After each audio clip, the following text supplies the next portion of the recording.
Hi guys, this is Pranav from Prepco. Welcome to the second lecture on the legal reasoning series. Today we are going to be looking at the law of torts. If you haven't checked out the first video, there will be a link to the description given below. Kindly check that out. In that, I had given you an introduction to the legal reasoning section. Today I will be giving you an introduction to the law of torts. It's not going to be a very detailed analysis of the law of torts. I'm just going to be explaining a few important principles and giving you a brief overview of what torts are. And in the end, there will also be an illustrative question which is pulled out from the CLAT 2020 paper itself on the law of torts. So, what do we mean by the word tort? So, tort is actually the French equivalent of the English word wrong and of the Roman law term which is delict. In normal words, it is a transgression from the right conduct. In normal language, tort is any civil wrong basically. It is derived from the Latin word tortum, which means twisted, crooked, or wrong. And tort governs the right of private parties to obtain compensation from those who have caused them injuries. So basically, tort is any civil wrong which gives you a right to sue for unliquidated damages. So if we define tort, the definition of tort is that it is a civil wrong which is redressable by an action for unliquidated damages and which is other than a mere breach of contract or breach of trust. Now, what are unliquidated damages?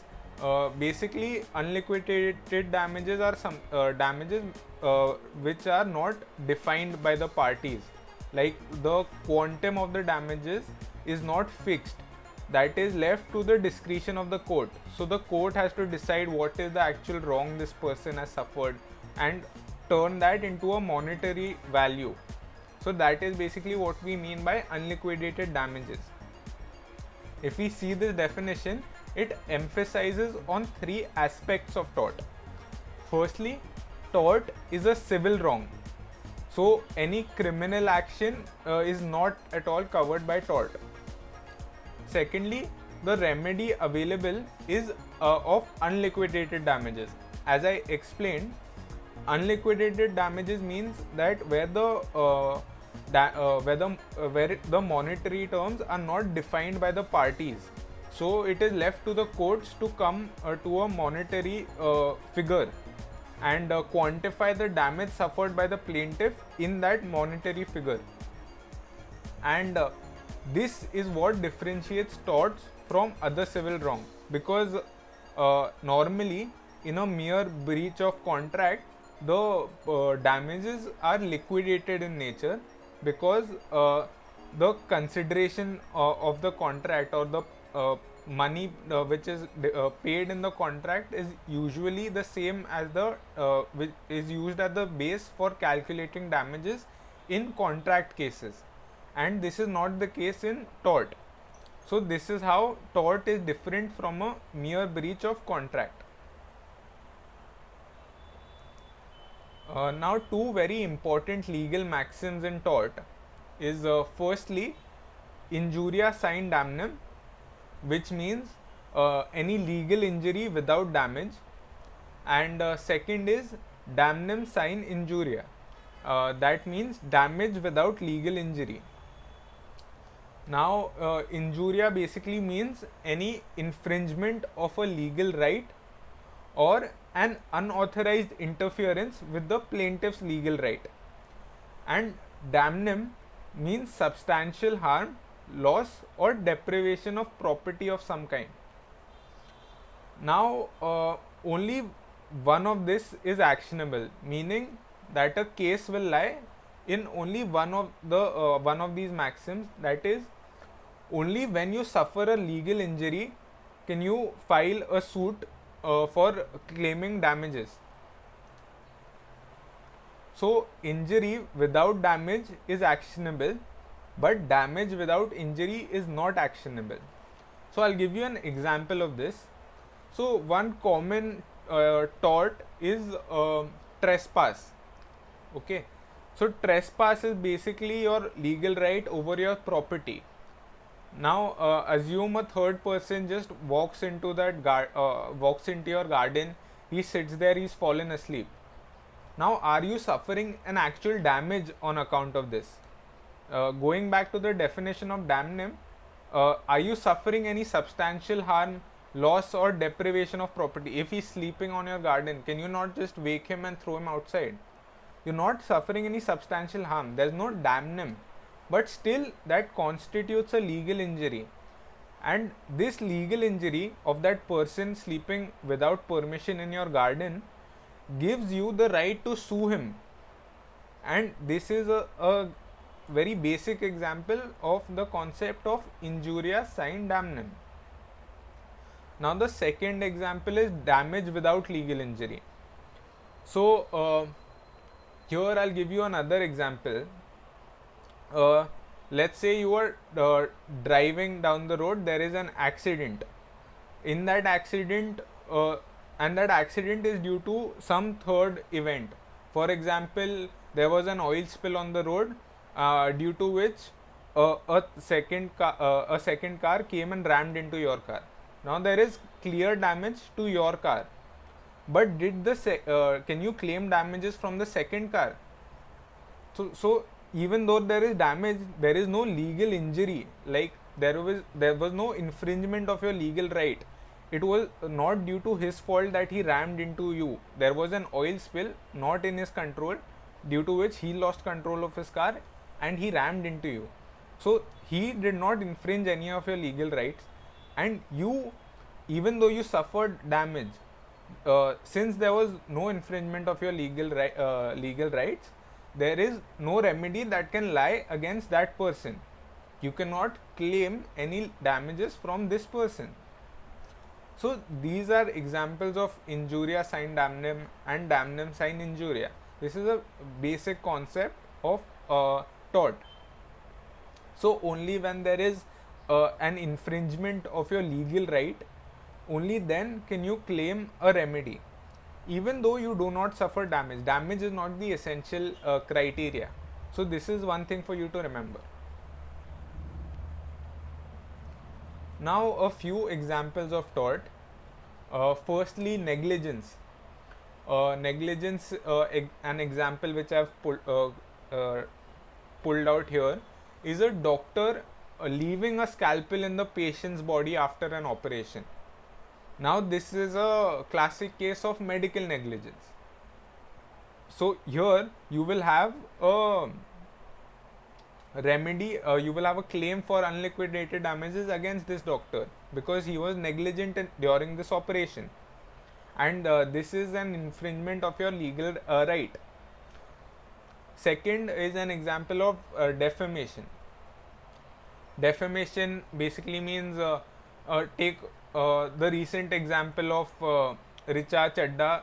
She filed a defamation case against the other actor who had said something, some maligning things about her in public.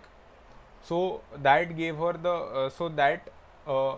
gave Richa Chadda the cause of action to file a suit for defamation against this person, claiming unliquidated damages. Third example is that of nuisance. Now nuisance, even playing music loudly in the middle of the night, that is something which is causing nuisance. Your neighbor has a legal right to enjoy his property, and you playing loud music is infringing with that right, is disturbing your neighbor, and this is a classic case of nuisance. Then the another example of tort is trespass. Now the classic example of what I just told you, anyone entering into your property and just even your garden, for example, you live in a big bungalow, you have a garden, you have a backyard, some other person just comes there and sleeps off. So even that is what constitutes as trespass. So these are some examples of tort.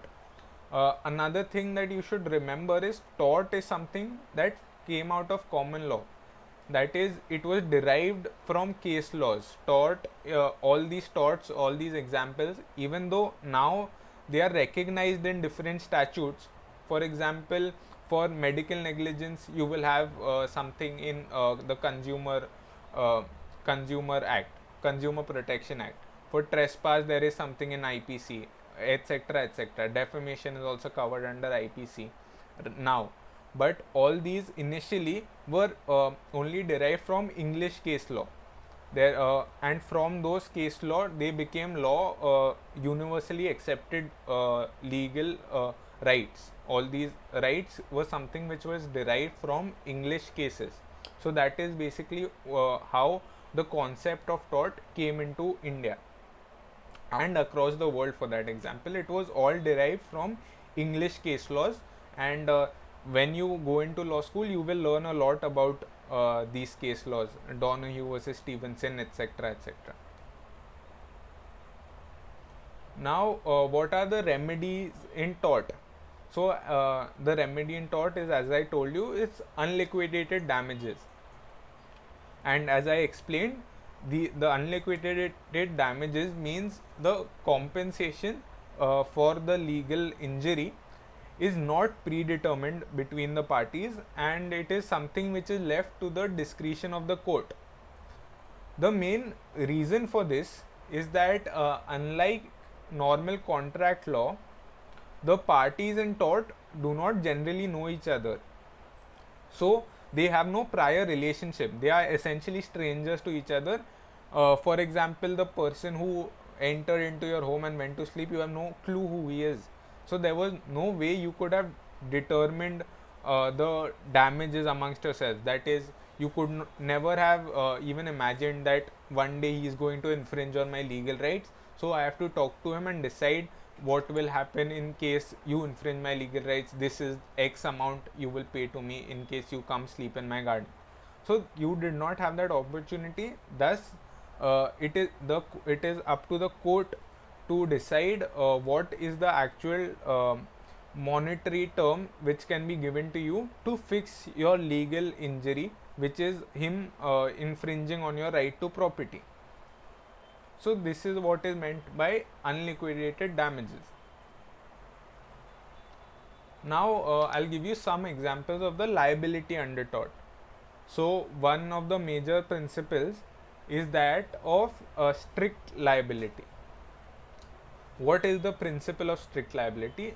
This is also something that came from a case law. It says that if a person brings on his land any dangerous thing and he keeps it there, and if such a thing escapes, he will be answerable for the damage caused by its escape, even though he might have taken all the care to avoid such an escape and he was not negligent in keeping it there. Thus, the liability imposed is not because of the negligence or fault of the person, but it is because of the nature of things which he kept on his land, which was so dangerous. So an example of this is that you have built a huge water tanker on your land. Okay, the water tanker, you used the best technology, everything was correct. You did not have any idea that there was some cracks developing in the land. There was you checked, but something you missed in the there was some problem with the tank which you had no idea about. Even then, and one day that tank breaks and all that water goes into your neighbor's house and destroys his house. Now, even though there was no negligence on your part, as you continuously checked the tank, you made sure it was in perfect condition, and one day suddenly it broke and you had no idea why it broke, how it broke, nothing of that sort. Even then, you will be liable for the damage caused to your neighbor's house on account of that tank breaking and all that water flowing there. This is because that tank, this huge amount of water stored in that tank was a dangerous thing that you kept there, that you brought onto your house.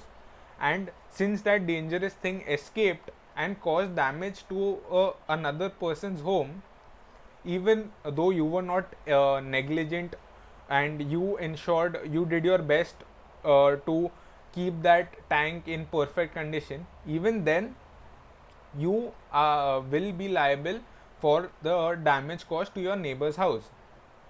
So this is what is meant by strict liability. There are, however, few exceptions to strict liability. One is that if there was an act of God. So now, if in my example you take that, if lightning struck that tank and because of which it burst and then it damaged your neighbor's house, then you can claim that you will not be liable for that action, as it was something which was due to an act of God, due to the lightning strike. Or another example is an earthquake, anything basically which is a natural disaster. Second, wrongful act of a third party. Now, if the tank broke due to a stranger coming and breaking it with a hammer, he broke the tank with a hammer, then you can say this third person broke the tank. How can I be liable? And the third is if it was due to the plaintiff's own fault. Now, in this, if the plaintiff himself comes and breaks the water tank with a hammer, due to which the water flows into his house, obviously he can't claim that it was your fault. There is no strict liability on you in these conditions. So these are few exceptions to strict liability. So by the way, if in case you guys have any doubts or if any queries on any of these points, feel free to leave it in the comment section below, and we will try our best to resolve each and every query. So moving on to the second type of liability under tort. This is that of absolute liability. This concept is unique to Indian jurisprudence and it emerged from the MC Mehta oleum gas leak case, in case just for your general awareness. This principle states that if any person is engaged in an inherently dangerous or hazardous activity, and if any harm is caused to any person due to any accident which occurred during the carrying out of such inherently dangerous and hazardous activity, then the person who is carrying out such activity will be held absolutely liable. Now, there are no exceptions to this principle. So, even when under strict liability, you could claim that the damage was caused due to an act of God, etc., etc. Under absolute liability, even if due to an earthquake there was an accident, that is no excuse for the damage caused. You will still be held liable for the damage caused. Now, an example of this is, I'm sure all of you will be aware of the Bhopal gas tragedy, right? So, basically the gas escaped from the factory. There was an accident due to which the gas escaped. Now, the person who was making that gas, that is what constitutes an inherently dangerous or hazardous activity. The making of those pesticides was an inherently dangerous or hazardous activity. Another example is a nuclear reactor. The nuclear reactor is itself an inherently dangerous or hazardous activity. Now, if any accident is caused to that nuclear reactor, that pesticide factory, due to which the gas escapes or there's a radiation leak. Now, and due to these leaks, there is damage caused to third persons. Now, you as a company will be liable irrespective of what was the reason for that leak of the gas or of the radiation. You have no excuse that even if there was an earthquake, your plant broke, the gas escaped due to that. It doesn't matter, on account that it was you who were doing such a dangerous business, and you are liable for the damage caused in any circumstance. So this is the prime difference between absolute liability and strict liability. I hope it's clear. Now let's move on to the third types of liability under tort. The third type of liability is the rule of vicarious liability. Now this rule imposes a liability on one person for the act done by another person. Now normally a person who has done the wrongful act, he should alone be made liable for the injury. So if I, for example, break a glass at someone's head, now I am the person who should be liable for that. A second person should not be liable for that. But vicarious liability, there are certain exceptions to it.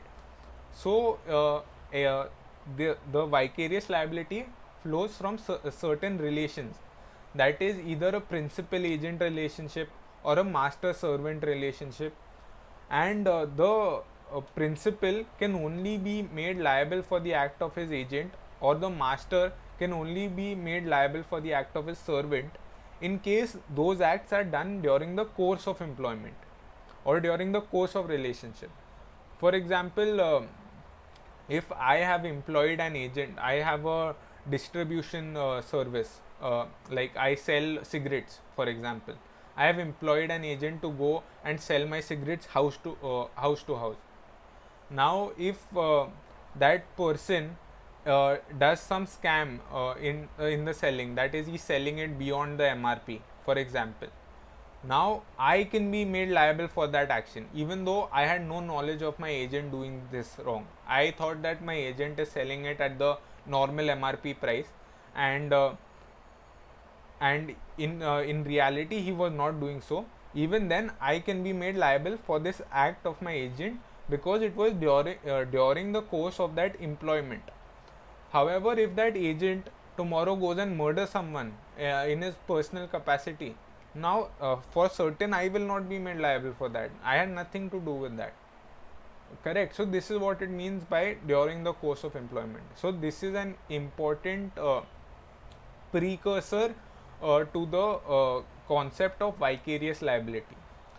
And the rationale behind this principle is that he who acts through another is deemed to act in person. So basically, because the agent is doing something on my behalf, I should be the one made liable and not the agent. So this is the basic concept of vicarious liability. The last example of liability under tort is that of joint liability, and that is where two or more persons are jointly liable for each other's actions. Now, the most common example for this is a partnership firm. So, in a partnership firm, assume there are three partners. Now, one partner did some fraudulent act. He fudged the books of accounts of the company without the knowledge of the other two partners. Now, even under these circumstances, each of the three partners are equally and jointly liable. So, even though the third partner, for example, did the fudging of the accounts or he defrauded one customer, the customer can certainly sue the partner 1 or even partner 2 for this action. It is the partner's responsibilities to make sure that none of them are engaged in some illegal activity or are making their entire firm liable. So this is what's meant by joint liability, and it's different from vicarious liability because vicarious liability fixes one person's act on the other person. However, in joint liability, all three of the partners are going to be sharing the liability. Correct. So if, for example, the third partner did a fraud for 100 rupees and damages are fixed for 300 rupees. Okay, 300 rupees damages fixed. Now each of these three partners will pay 100 rupees to pay off that damage. So this is what is meant by joint liability. They are going to be jointly liable for each other's actions. They are going to share all liability for that partnership firm. So these are examples of liability under tort. So some defenses to tort. The first most common one is volunty non-fit injuria. So this is a legal maxim which means that when the harm is suffered with the plaintiff's own consent. Now say for example that my tank, let's go back to the example of the tank.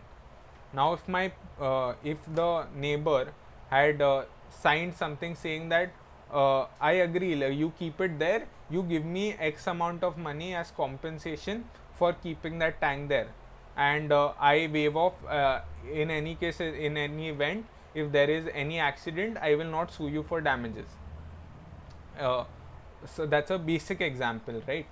So in this circumstances, because the plaintiff himself, that is the neighbor himself, consented to me setting up that tank here, even if there is a break and damage is caused to that plaintiff's property, even then he cannot sue me for any negligence or any tort. So this is a defense in my hand. I can say that you yourself consented to me setting this up here. So this is what is meant by voluntary non-fit injuria. Second case is inevitable accident. Now here let's go back to the example of that oil spill, and because there was an oil spill and the second person the second car skid due to that accident, due to that oil spill, and rammed into me. He had no control over it. Correct. It was an inevitable accident. There was there was oil on the road which no one knew, due to which the car skidded and rammed into you.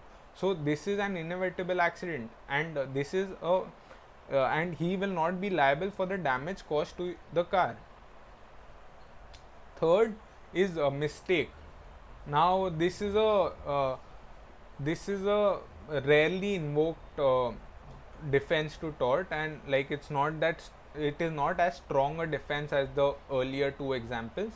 So if for example there is a huge forest, okay, now part of that forest is one person's private property. Now now I do not know, I am a stranger there, okay, I do not know this demarcation of land. Now accidentally I walk through his property, and that is caught on his CCTV camera. If he sues me for trespass, I can say I had no idea that it was your property. It was a genuine and honest mistake, due to which I strayed into your property. So even in this case, I will not be held liable for tort. The fourth example is private defense. So any action which is done in your private defense is both an exception to tort as well as any criminal action. Okay, so private defense is a very strong defense to any liability whatsoever. Fifth is necessity. Now necessity, I'll give you another example. For let's say if there was an accident on the road, and one person was severely injured. Now this was on the highway and there is only one house in the vicinity, and to get medical assistance, that is the only house you can go to. Now here, even if without permission you take that injured person and go to that house for first aid, that constitutes a necessity. So you will not be held liable for trespass, because there was a medical emergency and it was necessary for you to enter that house seeking for first aid, seeking help, like any first aid kit, etc. Sixth, statutory authority. Now statutory authorities, for example, if a police officer with a warrant enters into my home, I cannot sue him for trespass. Obviously, he had a statutory authority. Seventh is the act of God example, that if the damage to your property, like for example we take the tank example again, if due to an earthquake the tank broke, due to which water escaped, that is an act of God, and I can claim that this accident was not due to my fault, but it was an act of God. so I will not be held liable. And the last defense is where the plaintiff is the wrongdoer. Again, we can say take that same tank example. If my neighbor only comes and breaks the tank, due to which the water escapes, goes into his house, damages his property, again, because he himself did the wrong thing, he cannot sue me for damages. So these are the defenses to tort. Now this, I have given you the brief overview of the law of torts. This is in essence the main principles that you should be aware of. Do not try the case laws or any of that sort, doesn't help you at all in your CLAT preparation. Just keep these basic principles of tort in mind, and even the other subjects of law which I am going to cover in the next few lectures will be done in a similar manner. I will just give you a brief overview of the subject. As I said earlier in my first lecture, CLAT is not a test of your legal knowledge, but it is only a test of your reasoning skills. Like this is a legal reasoning section of CLAT, not legal knowledge section of CLAT. Okay, so let's take a practical illustration. This question was asked in the CLAT 2020 paper.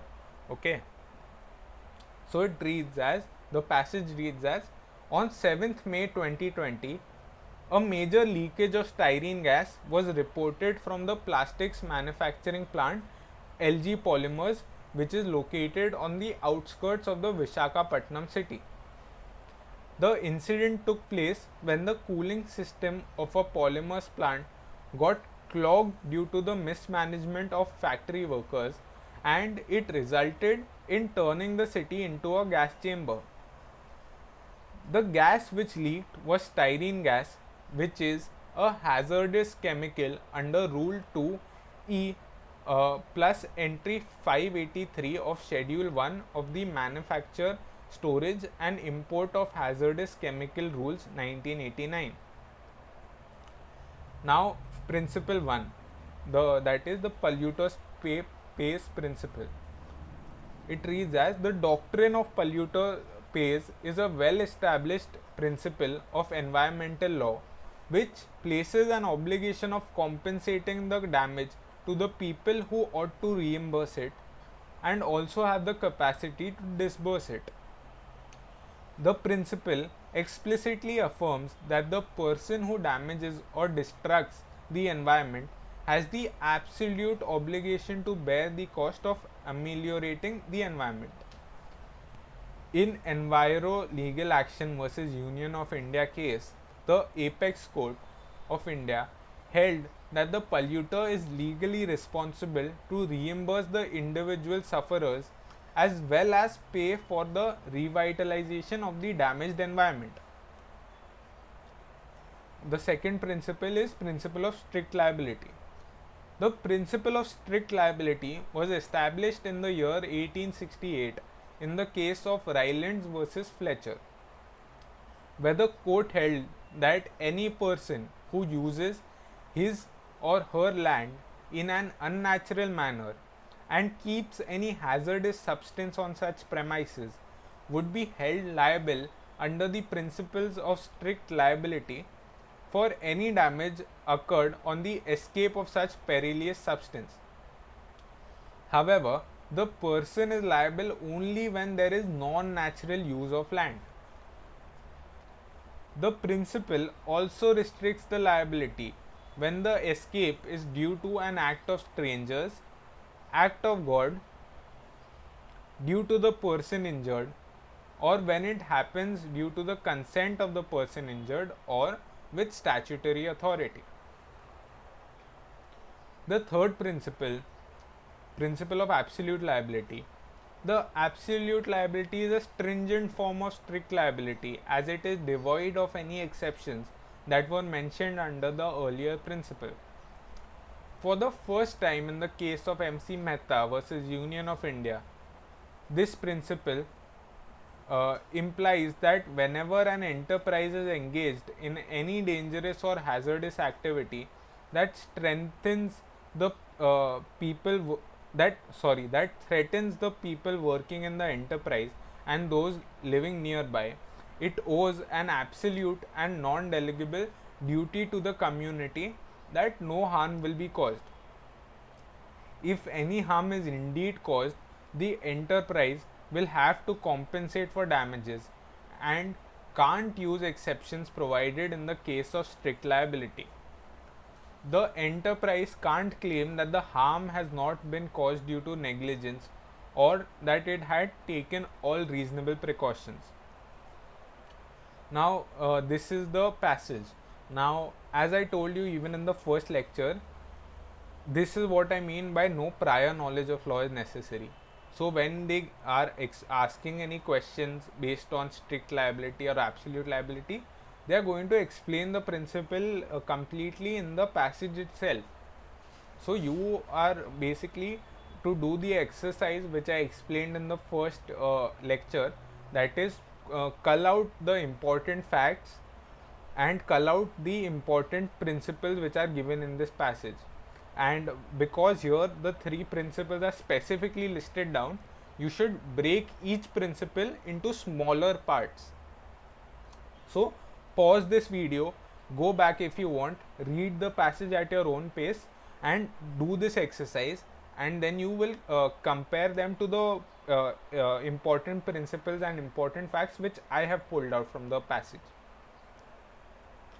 So I am moving on to the important facts. First, there was leakage of styrene gas from the plastic manufacturing factory. Now this styrene gas is listed as a hazardous chemical. Third, the accident was due to the mismanagement of factory workers. Now the principles, break them down into smaller parts, correct? So principle 1, which is the polluter pay principle, says that polluter has an obligation to reimburse individuals who suffer from his actions, and also a responsibility to pay for the revitalization of damaged environment. The second principle, that of strict liability, any person using his land in an unnatural manner, or and if he is keeping hazardous substance on the land, then he will be liable for the damage caused by the escape of this substance. However, there are exceptions to this rule.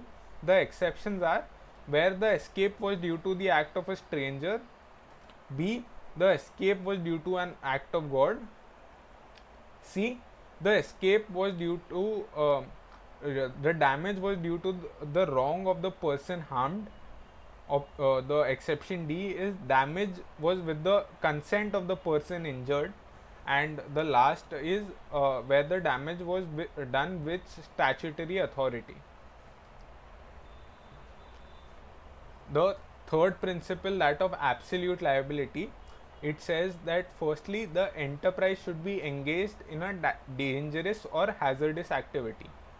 Now this activity should threaten people, and this enterprise owes an absolute and non-delegable duty that no harm is caused due to such dangerous or hazardous activity, and if any harm is caused, then they will have to pay damages, and there are no exceptions to this principle. Now let's move on to the questions based on this passage. First question, under which of the following principles will the company LG Polymers be liable? A, polluter pays principle, B, strict liability, C, absolute liability, or D, all of the above. Now we have the facts of the case, we have the important legal principles, we've broken down the principles into essentials. Now which according to you fits, which is the most correct option? So the correct option is option D, as all the three principles are applicable to the fact. So due to the escape, the styrene gas was a pollutant, it escaped, and it caused damage to persons and the environment. So the polluter pays principle is covered. Coming to strict liability, the styrene gas was a dangerous thing, it was an unnatural use of the land, and the escape and since it escaped and caused damage, the person who used that land for an unnatural activity, or that he put the land to an unnatural use by storing this dangerous gas there, he will be liable for the escape. And third, absolute liability, the LG Polymers is engaged in an activity which is inherently hazardous and dangerous.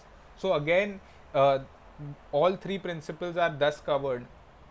Hence, the correct option is option D, that is all of the above. All three principles are applicable in the current case. Question 2. As per the polluter pays principle, LG Polymers will be liable to pay A. Amount of money for restoration of environment only. B. Amount of money for restoration of environment and compensation to individuals who suffered the loss. C. Compensation to the victims. Or option D. None of the above. Now applying so here, because the question only asks you about the polluter pays principle, go back to the principle 1, the breakup which we've given, and the correct option should stare you in the face. The correct option is option B, as essentials of principle 1 tell us that essentials of principle 1 tell us that a person will be liable for both. He will be liable to repay the damage caused to any person, and also to pay for revitalizing the environment due to the damage caused by his activity, damage caused due to the escape of that gas basically. The next question: a company ABC Limited operates an industrial chemical plant in the city of Azad Nagar. Now, due to an earthquake on July 22nd, the valves of the reactors in the plant get damaged, and due to this, the operators cannot properly transport the hazardous gas for chemical vaporization, which results in the gas leakage. The gas leakage resulted in the death of 12 workers of the plant and also some living nearby the plant. In this situation, in order to decipher the liability of the ABC Limited, choose the best option. A. ABC Limited can be held liable under the principles of strict and absolute liability and polluter pays principle as well. So, first option is all three can be held liable under. Option B.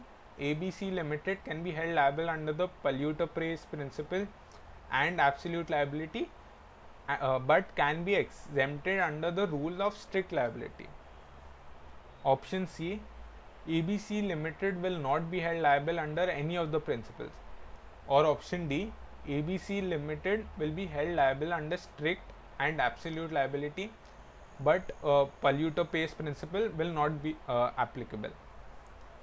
Now, if you go through the three principles, only one of the principles gave you exceptions therein. So, there were exceptions only to the strict liability principle. One of those exceptions was when the damage is caused due to an act of God. The fact tells you that there was an earthquake due to which all of this happened. So, clearly strict liability cannot be applicable. So, the correct option has to be option B, as an act of God, that is the earthquake, which is the only exception, is an exception only for principle 2. It is not applicable for polluter's pay or or for the principle of absolute liability. So, option B is the correct option, as it says that the company can be held liable for polluter's pay principle and absolute liability, but not strict liability. Hence, option B is the correct option. The next question is that the argument of LG Polymers that they did not know that the styrene gas could leak is option A strong argument and can reduce their liability under the polluter pays principle. Option B is a strong argument and can reduce their liability under the strict liability principle. Option C is a weak argument and will not help in reducing liability under any of the principles. Option D is a weak argument but may help in reducing their liability under the strict liability principle. Now, clearly, the principals were silent on this, right? None of the principals told you that this is a possible argument, that you can say that I was not aware. I was not aware that the hazardous gas I'm storing can escape. So, because of that, the correct option is option C. As the principles, none of the three principles allow this argument as a defense. If again remember that the only relevant things to answer a question is the things that are given to you under the passage. So if the passage does not tell you that there is this is a possible argument that the defendant can take to lower his liability, then that is a weak argument, correct? So that hence option C is the correct option. The next question, XYZ is a company operating a pesticide factory in the city of Rampur. On one day, due to the negligence of the factory staff, there is a leakage of the pesticide gas, as a result of which many pests and insects which feed on the plantation crops in the nearby farms are killed. There is no harm caused to the people living nearby or the workers of the pesticide factory. However, the leakage was so humongous that it reduced the quality of air in the city, causing breathing problems for the people living around the area. In this case, XYZ will be absolutely liable but not strictly liable. Option B, XYZ will not be liable under the strict and absolutely liability principles because the leakage only killed the pest and insects. Option C, XYZ's liability under the strict and absolute liability principles will depend upon the inquiry as to whether the leaked pesticide gas was a hazardous substance or not, and XYZ will be liable under the polluter pays principle. Option D, XYZ will not be liable under the polluter pays principle. Again, the correct option should be clear. If you just apply the essentials of all three principles to the facts, which is the most correct option according to you? So the correct option here is option C, as that is what is most correct according to the principles. So polluters pay principles clearly applies because the facts of the question said that the leak of the gas deteriorated the air quality, implying that because of the leak of the gas there was air pollution caused. So clearly polluter pays principle will apply. Now for strict and absolute liability, the essential is that for absolute liability the essential is that you should the company should be engaged in an hazardous activity, and for strict liability is that you have to put the land to an unnatural use. Now obviously that will be cleared after an investigation. So, and because it was not clear in the facts, thus option C is the most correct option, as the other three principles don't talk about polluter pays principle at all, and they are saying that you will be liable for absolute liability when the facts are unclear on whether the substance was an hazardous substance, correct? So the most correct option is option C. So yeah, that is the end of the second lecture.